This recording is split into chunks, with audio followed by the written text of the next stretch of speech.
Stop. Take picture. Stop recording video. Button. Hey guys, this is Jordan Matt with the Blind World here.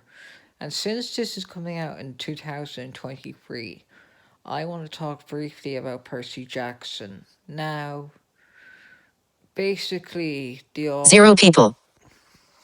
Take picture. Button. the author, Rick Riordan, he's not going to be watching the movies. And just my opinion of Percy Jackson is different because, honestly, this will be a review.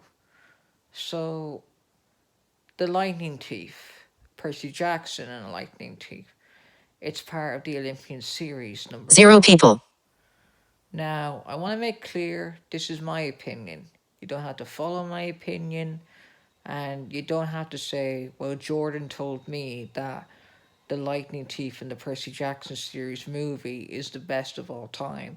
That's not what I'm saying. What I'm saying is that this is my opinion. This is what I think of the movies. Now, I know why Rick Riordan doesn't like the movie. Zero people. I do.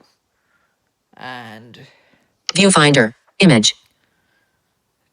there's one thing I will say, guys, and just compared to book and movie, one big change that I don't like is with the actress Alexandra Daddario. She's a brilliant actress and she plays Annabeth well, but I have to agree with the fans of saying Zero people. she's not like the Annabeth in the books, because the description you get of Annabeth in the books is that she has basically blonde hair, and that the blonde hair, her hair, curls like a princess's. And I'm not sure what Alexander Daddario's height is in Zero people. real life. And I actually find this part about Annabeth interesting, is that she's actually 5'9", and in Dragon Ball, Goku is actually meant to be 5'9" when he's an adult, and vice versa. Now, Take picture. Button. there's several scenes that I relate to this in this. Zero people. Stop recording video. Button. Because in Speech off. So in the Percy Jackson series, the reason why it's particular to me is because he says in it that he sees his ADHD as a curse, that it disables him, and it's basically how I felt my entire life. That even though I'm proud to have my disability, it's limited me in many ways. And just, I don't want people to forget that when you become disabled, it's not rainbows and sunshine. It can really, really be dark stuff. But getting back to my review of the Lightning Thief, I like that in the Lightning Thief, that Chiron, he's basically played by Pierce Brosnan in the movie. Now, he is played by the actor who plays Giles in Buffy later on.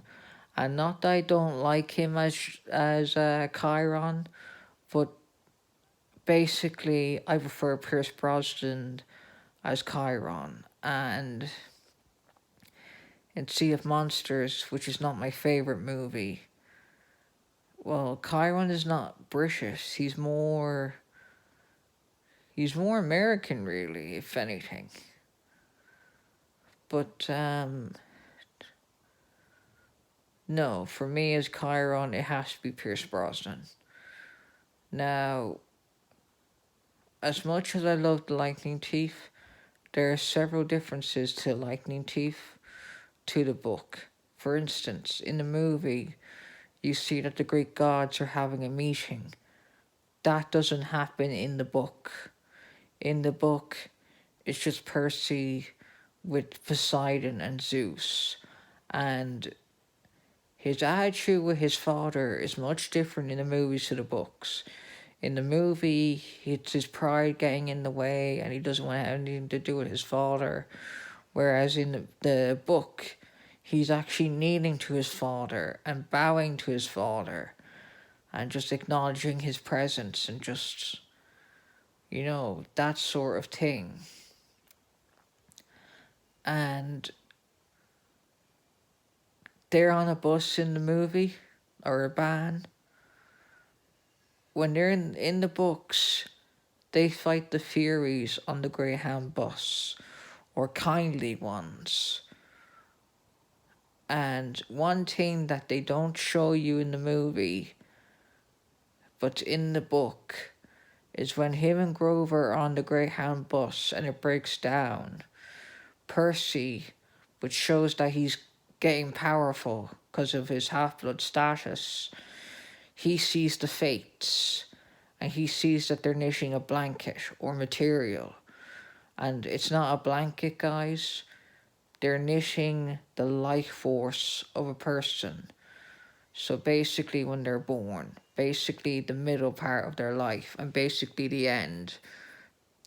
And how that yarn that's meant to be your life force, if that's basically torn apart or ripped, it's basically the end of you. You die. You don't live anymore.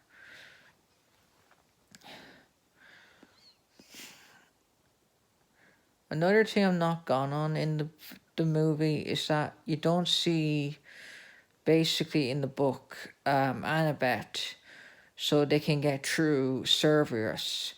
She basically takes out a rubber ball and she does obedience training and she plays with him. And we actually get a little insight into her backstory, that she used to have a Doberman as a child and just basically that she used to play with him.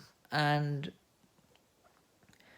basically, guys, what she goes through in the books to the movie, like, basically, she had a hard life. And I want to say that if there's one thing that Rick Riordan does well in this book, is that he kind of highlights that demigods, in some ways, that they're people with disabilities, because they have flaws. Us people with disabilities have flaws, and just, I suppose that's my main message, really. We're all flawed in some way, disabled or non-disabled. And just, I want to say, like, comment, subscribe. Let me know what you think down below, and I'll see you in the next video. Bye. Speech on. Stop recording. Take. View file. Take. Stop recording video.